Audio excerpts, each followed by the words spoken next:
Pilipinas.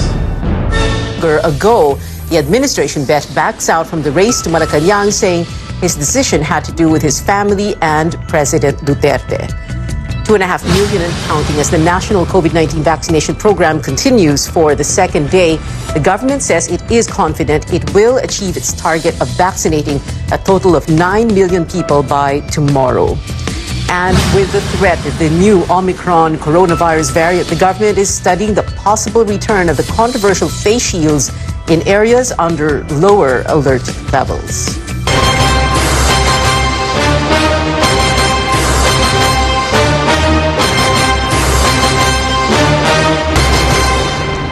Well, the man whose main promise was to carry on with the legacy of the Duterte administration is backing out of the 2022 presidential race. Senator Bongo made the announcement this morning, almost a week after hinting at possible changes in his electoral bid. Our Trish Derada tells us what made Go arrive at his decision. In another quick turn of events, Senator Bongo announces he's dropping out of the presidential race. Although nothing is formal yet, he explains his decision had to do with his family. Ayaw rin talaga ng aking pamilya. Kaya naisip ko na siguro ay hindi ko pa po panahon sa ngayon. Diyos lang po ang nakakaalam kung kailan talaga ang tamang panahon ko. Ayaw ko rin pong lalong maipit si Pangulong Duterte. Higit pa po sa tatay ang pagmamahal ko sa kanya. Matanda na po siya at marami na siyang naibigay sa bayan, kung kaya't ayaw ko nang dagdagan pa ang kanyang problema. Nananatili akong tapat sa kanya at nangako akong sasamahan ko po siya habang buhay. Go initially ran for vice president, but before the deadline for substitution, he replaced the presidential bet of the PDDS party after Davao City Mayor Sara Duterte substituted as Lakas CMD's vice presidential contender. Sara also teamed up with presidential aspirant Bongbong Marcos. Go says no one pressured him to back out of the race.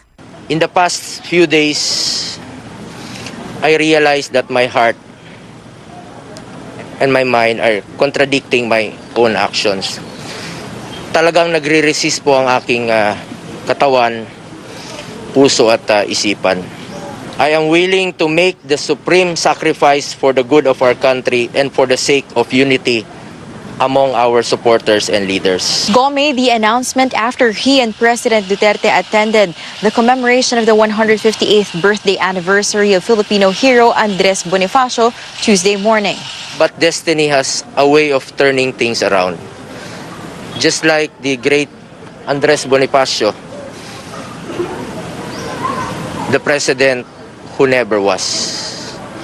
Bonifacio had every great opportunity to lead our country as our president after leading a revolutionary movement that started our quest for liberty.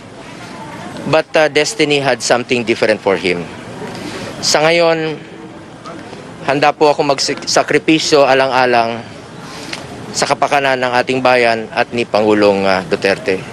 Go says it's too early to say who will be the administration's new bet. He says he'll go for someone who will continue the legacy of President Duterte. For now, the former presidential aide of Mr. Duterte says he will continue serving the people in his capacity as a senator.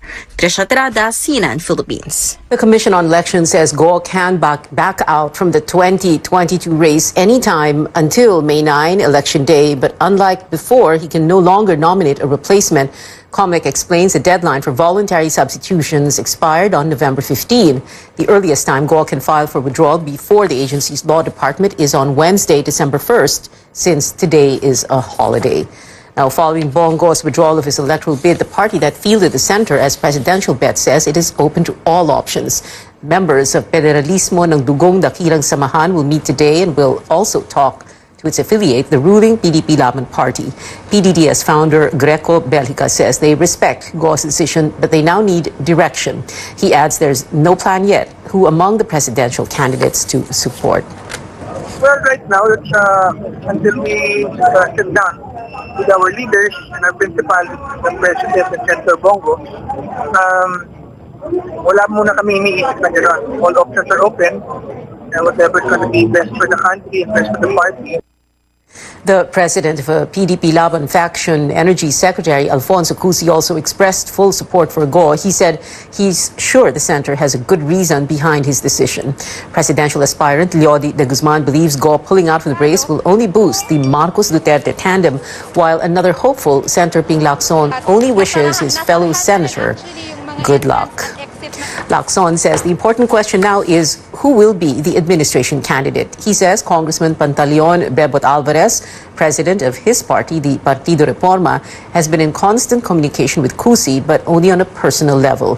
Lacson adds he's not aware of the extent of their talks, but when asked if he is open to be the administration candidate, he had this to say. Mahirap sagutin yung tanong mo. Sabi ko nga kami dalawa ni SP, determinado kami, no? Sabi nga namin, maski sino pang kaharap namin, tuloy-tuloy lang kami, no? An endorsement is an endorsement, no? No matter kung ano yung kine-carry ng endorsement, it's still an endorsement. Doon na lang muna tayo, but mahirap sagutin yung open o willing o will seek, but definitely we will not seek endorsement kasi masyadong presumptuous on our part. Manila Mayor Isko Moreno, meanwhile, says he is willing to be endorsed by President Duterte, hoping that more national and local officials will support his presidential bid. While he will not preempt any endorsement from Malacanang or any other officials, Moreno says he's always hopeful. As for presidential aspirant Senator Manny Pacquiao, he thinks nothing is final yet about Go's withdrawal, but he says he respects the decisions of other hopefuls. Pacquiao adds he and his team are focused on how to uplift the lives of poor Filipinos. The aspirant visited San Francisco town in Agusan del Sur, where another crowd of supporters welcomed him. In photographs, some were seen without face masks, others were not wearing them properly, and they also failed to observe physical distancing. While it is still unclear who the administration's new presidential bet will be, aspirant Bongbong Marcos vows to continue President Duterte's trademark infrastructure program. Now, that's despite Mr. Duterte recently criticizing the former senator, calling him a weak leader and a spoiled child. Marcos made the promise in a speech before a sea of supporters in eastern Samara's Borongan city. He was with his running mate, presidential daughter Sara Duterte. Marcos said continuing the Build, Build, Build program will be part of his COVID-19 post-pandemic jobs creation plan for residents of Eastern Visayas. More changes unfolding in the months leading to the 2022 presidential race. One aspirant facing at least 4 petitions opposing his presidential run and another withdrawing days after admitting possible changes to his bid. What happens next? We get the views of political analyst Antonio Contreras and sociologist Ash Presto. Catch Politics as usual tonight at 8:30, only here on CNN Philippines. Well, platforms or popularity, Filipinos are weighing in on which candidates they will likely vote for with less than 6 months to go before the 2022 polls. Stanley Gahete has that story. 46-year-old eatery owner Jinky Kawe believes popularity should be one of the attributes of a candidate. Yung kilala na siya, yung alam na ng buong tao kung ano yung nagawa niya sa bansa. Barangay Coordinator Epifania Escultor wants a candidate who experienced poverty. Naniniwala po ako, pag ang tao po ay nanggaling po sa hirap at ang puso niya ay nasa masa, tsak, aasinso ang Pilipinas at maganda ang pamamalakad. A few more months before the 2022 national and local elections, voters have begun forming their criteria for choosing their candidate. Some prefer a man for the masses, while others believe the contender should be popular, a celebrity with name recall, even if they are unsure if the candidate will do well in public service. These sentiments are reflected in the results of a recent survey by the social weather stations for Strat-based ADR Institute on the preferences of Filipino voters. Among the preferred candidates are old names in politics such as Chisa Escudero, Alan Peter Cayetano, Noren Legarda, Mig Zubiri, and Jojo Binay. Only 2 out of 12 are not familiar names in politics. These are broadcast journalist Rafi Tulfo and actor Robin Padilla. The rules of the game always focuses on who's popular. It's always about name recall. That's the unfortunate reality of Philippine politics. While popularity is important, political scientist Karl Mark Ramota says voters should not invest on it, but rather on the candidate's plans for the country. The stories revolve primarily around who is going to file their candidacy, who will win, who is more popular, who is winnable. Instead of asking the questions, what principles do they represent? What issues do they intend to focus on? What type of campaign or message are they going to deliver? It's a different thing for Taho vendor Helasio Lopez, who has been a registered voter for more than 20 years. Pag-artista, hindi ko ibuboto yun. Ngayon, marami ako ibuboto yung mga bago na alam kong makakatulong sa bansa. But Lopez is aware of the downside of voting unpopular candidates. Pag binuboto ko yung mga hindi sikat, talo. Ramota says voters should not be blamed but the existing political culture. While educating voters is important, a broader political reform is necessary. They must be able to translate their message in a language that can be easily understood by the common tao. Stanley Gaete, CNN Philippines. Presidential aspirant and labor leader Leody de Guzman marked Bonifacio Day by leading a protest in the city of Manila, which was supposedly blocked by police. Demonstrators said police got in their way as they were marching to Liwasan Bonifacio and then to Mendiola this morning. They slammed authorities for supposedly disrupting their activities. Other labor groups also barred from holding a program along España Boulevard. Police say the groups had no permits and were not allowed to hold demonstrations along the busy road. The cops add the protesters parked their truck in a no parking zone. The Manila city government, for its part, denies it was ordered to block the protests. It says there was only a miscommunication between police and demonstrators and that it had no intention of holding back any group from holding their programs. Up ahead on Newsnight, a look at day 2 of the national COVID-19 vaccination drive. And is the face shield policy about to return because of the Omicron variant? We'll find out after the break. You're watching CNN Philippines.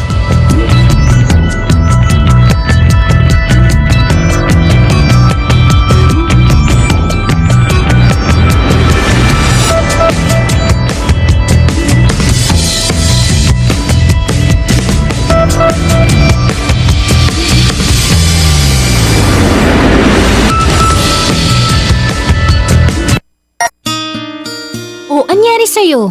Ba't nakasimangot ka? Alam ko na. Masakit ang katawan mo, ano? Sa sobrang trabaho? O di kaya masakit ang ulo sa sobrang stress? Break ka muna. Hinga ng malalim at imasahe ang ulo mo gamit ang Herbalaya Liniment Oil. Ako rin ganun eh. Kaya pag mataas ang tensyon sa trabaho, mag-Herbalaya break ka muna. Herbalaya Liniment Oil. Amoy na kaaya-aya. Sa bawat pahid ay ginhawa. All of RuPaul's Drag Race UK, including the latest season and the latest of Drag Race Thailand. It's exciting, refreshing. Y'all ready to make Drag Race history? Get dragged into Deep Phenomenon on Discovery Plus. Subscribe now at 129 pesos per month. Hindi biro ang mga pagsubok na hinarap at patuloy na kinakaharap ng ating Pangulo. Pero dahil sa tapang at malasakit sa mga Pilipino ni Pangulong Duterte, unti-unti nating nakamit ang mga pagbabago. Mula noong 2016, marami na ang nagbago sa ating bayan. Mga pagbabagong nakikita, nararamdaman at napapakinabangan ng Pilipino. Ito ang pamana ng pagbabago. In Bulacan, residents enjoy easier access to the kind of water we all deserve. This is thanks to SMC Infrastructure's Bulacan Bulk Water Supply System project, a treatment facility that provides affordable and potable bulk water to the 24 municipalities of Bulacan. It produces an average volume of 160 million liters per day for around 165,000 households. It also has a maximum capacity of 388 million liters per day. This meets the increasing water demand of Bulaqueños. The project also cuts down the use of deep wells, helping mitigate the environmental impact of excessive groundwater extraction. The Bulacan Bulk Water Supply System project provides Bulaqueños the affordable and reliable potable water supply they need.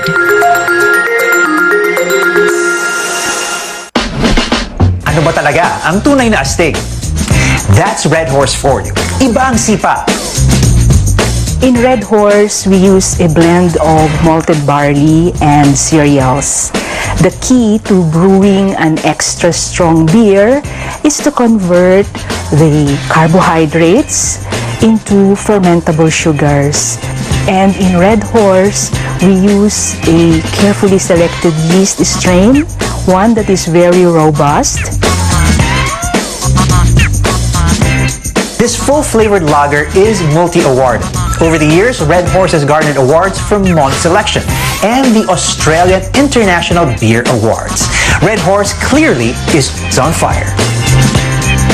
From video conferencing to virtual happy hours with family and friends, you'll get a kick out of the freshness and boldness of Red Horse.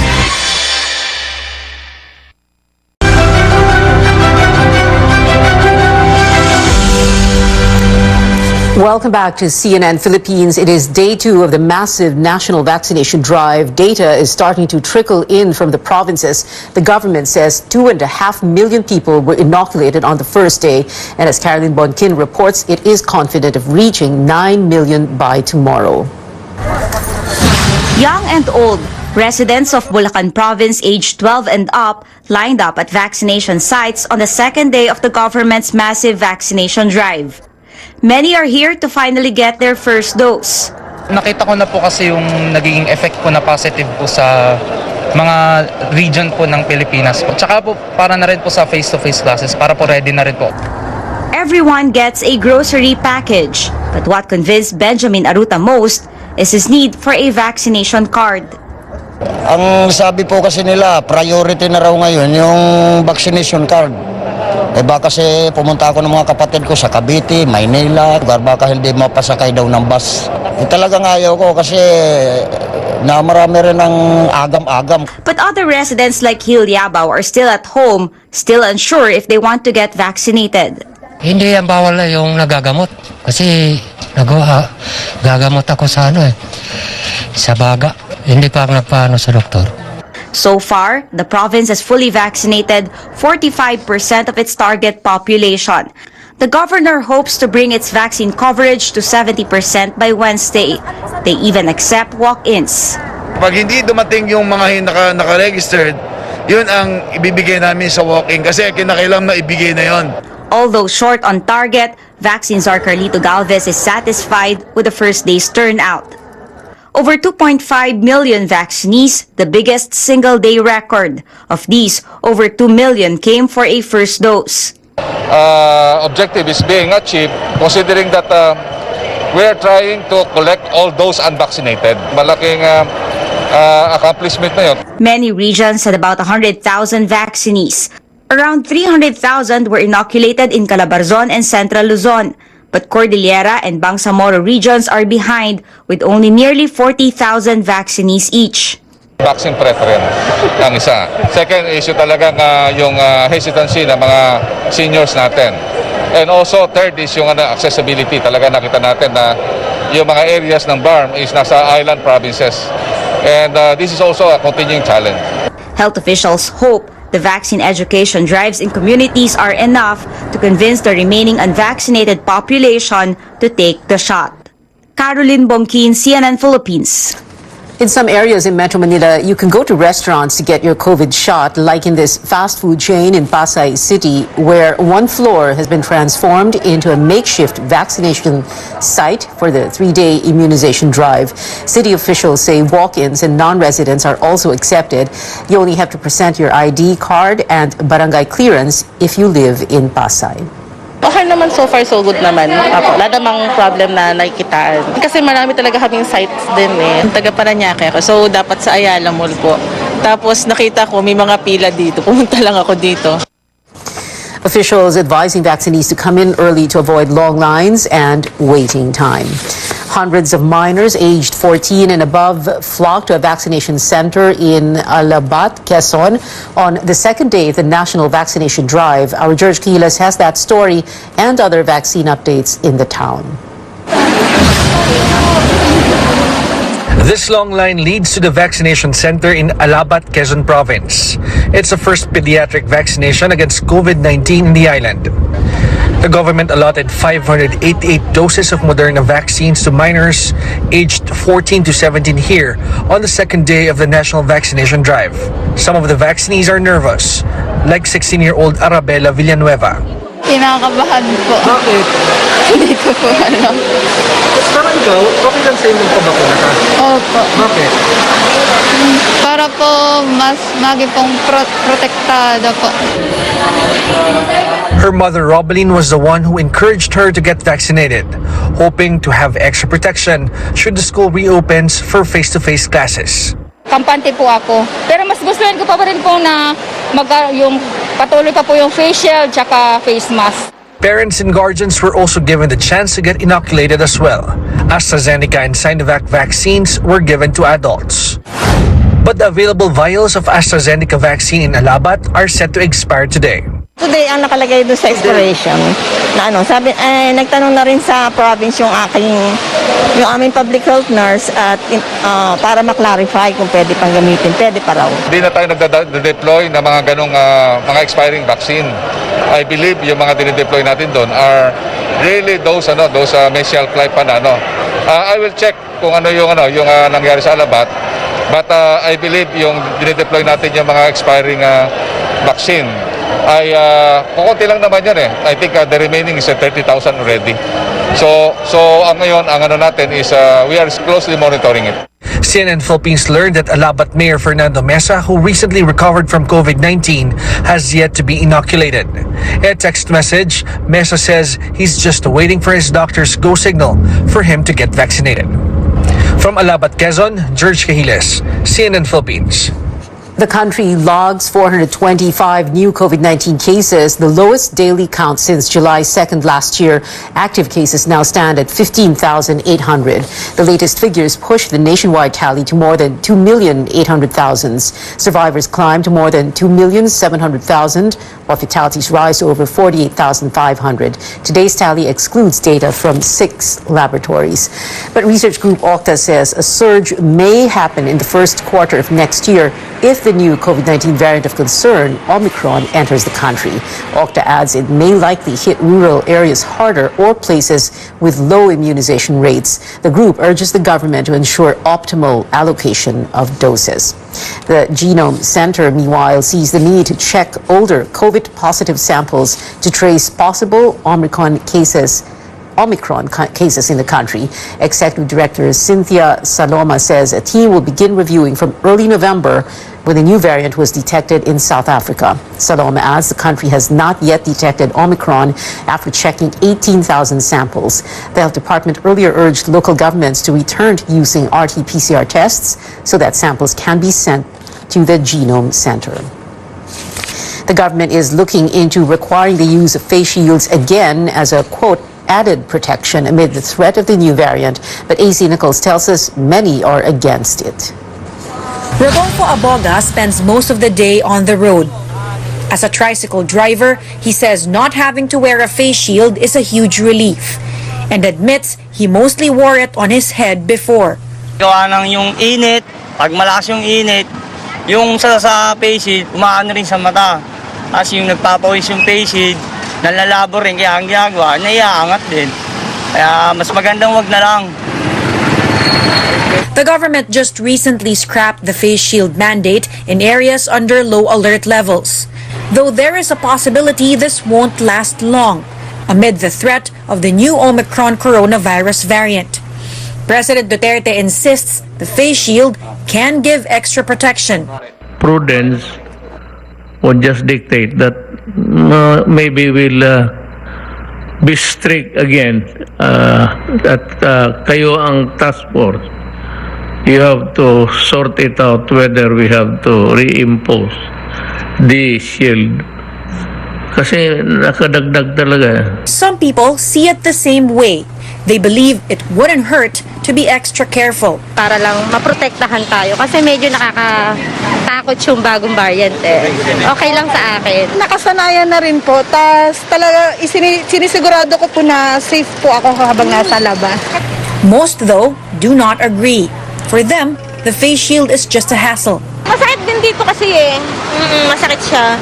Saka siguro pag-iingat na lang din na hindi na para maiwasan na yung pagkakaroon ng yung face shield, yung pagsusuot. Hirap talaga huminga, ma'am. Sa totoo lang, hirap talaga huminga. Pero kung ibabalik nila, wala naman po tayong magagawa. Pag pumasok ka siguro sa mga mall, pero sa pag-drive disturbo, malaking disturbo sa amin. Some local officials are against it as well, particularly those who were the first to scrap the face shield mandate in their city. Kung pagagastusin lang natin ang taong bayan, na wala namang suporta ng siyensya na ito'y nakakatulong, they have to think twice. The face shield has always been a hot topic among Filipinos. Even health experts are divided, with some saying there is little data showing its effectiveness. For now, the president said he will leave it up to the pandemic task force to decide on the matter. AC Nichols, CNN Philippines. The World Health Organization says it is not backing the reimposition of the face shield policy as the transmission dynamics of Omicron are still being studied. Instead, the body emphasized the importance of wearing face masks, observing physical distancing, and practicing hand hygiene. Now, the new variant has now spread to at least 19 countries and territories, according to data compiled by CNN. A government official confirms Japan has detected its first Omicron case. State broadcaster NHK reports the infected person was a man in his 30s who recently arrived from Namibia. He tested positive for the virus on Sunday and is under quarantine. Germany, meanwhile, reported its first Omicron case without a travel history. Health officials said a 39-year-old man from Leipzig was diagnosed with the variant, but he did not travel abroad recently or had contact with anyone who went overseas. Still ahead on Newsnight, less than 2 weeks left until the Miss Universe coronation night. We get updates on Beatriz Luigi Gomez's arrival in Israel. Keep it here on CNN Philippines.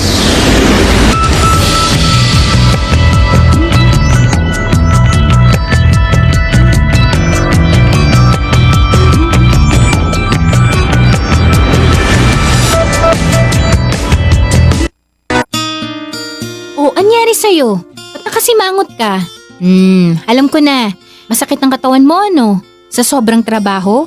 O di kaya masakit ang ulo sa sobrang stress? Break ka muna.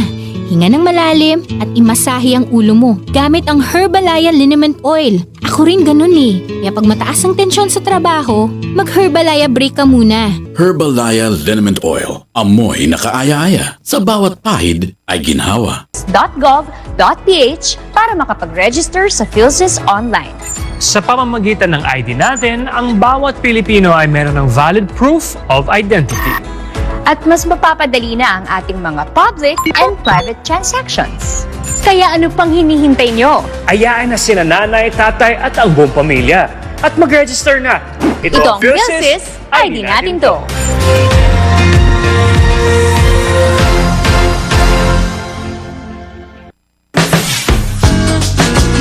When it comes to my family, I make sure to give them only the best. Meals that are healthy, safe, and flavorful. Enjoy home-style goodness with Magnolia ready-to-cook chicken templados. Pre-marinated, it is made from fresh chicken. It is so easy to prepare and super delicious. Also high in protein, which helps boost our immune system. Get your Magnolia ready-to-cook chicken templados from Magnolia Chicken Stations in chicken tocino flavor and the chicken teriyaki.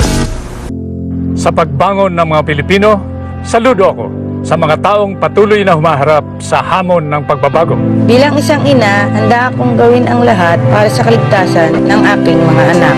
Pandemya man, tuloy pa rin ang serbisyo para malinis ang kapaligiran. Serbisyong publiko para sa kaligtasan ng lahat.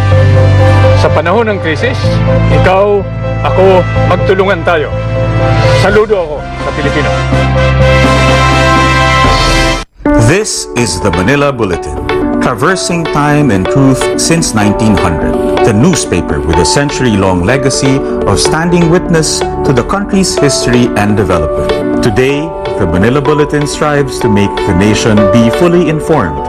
And the Manila Bulletin will continue to inform, inspire, empower, telling timely stories and timeless truths through this century and beyond.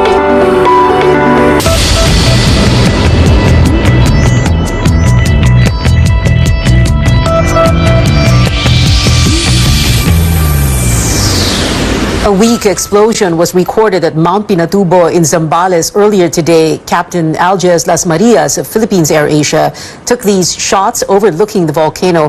The Philippine Institute of Volcanology and Seismology said signals of the explosion were recorded between 12:09 and 12:13 p.m. Volks warning the public to refrain from going to the volcano at this time. Local governments also advised to keep people from entering the Pinatubo crater area until the source of the explosion has been determined. Now, Miss Universe Philippines Beatriz Luigi Gomez landing in Israel over the weekend, and very quick to give fans an update. The pageant queen is in quarantine while waiting for her COVID-19 test results. Israel barred the entry of foreign travelers because of the Omicron variant, but it has not backed out of hosting the Miss Universe event on December 12. Gomez says she looks forward to the competition and asks for prayers for the contestants' safety. I know you guys have heard the news. Pray for our safety, guys. We really want this competition to push through. We've all worked hard to get here, and I'm just excited to see some of the girls. Well, I saw some of them yesterday. We bonded a bit, but it's quite bitten because they had to quarantine us. So excited for the next few days. Miss Universe France Clemence Botino tested positive for COVID-19 upon arrival in Israel. Organizers say the event is pushing through. For now, Botino is staying in quarantine for 10 days before getting tested again.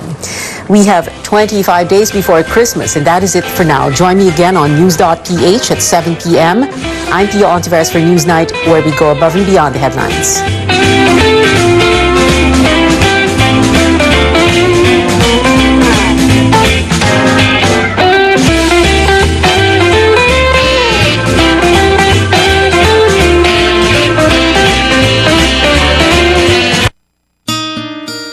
Anyari sa'yo? Ba't nakasimangot ka? Alam ko na. Masakit ang katawan mo, ano? Sa sobrang trabaho? O di kaya masakit ang ulo sa sobrang stress? Break ka muna. Hinga ng malalim at imasahe ang ulo mo gamit ang Herbalaya Liniment Oil. Ako rin ganun eh. Kaya pag mataas ang tensyon sa trabaho, mag-Herbalaya break ka muna.